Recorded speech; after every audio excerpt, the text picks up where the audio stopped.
Hello guys, in this video I'm going to show you how to create a blend in the Spotify app. First we have to open up the app, and here it opens up in the home menu.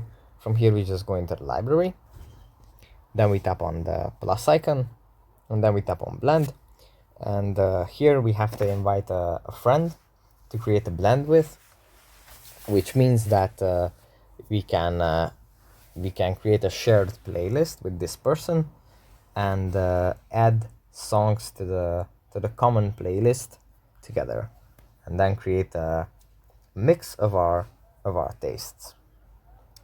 Yeah, that's basically it for this video.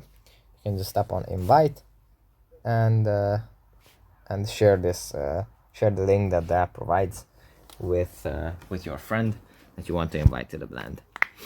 That's pretty much it for this video. I hope it was helpful for you guys, and I'll see you in the next one.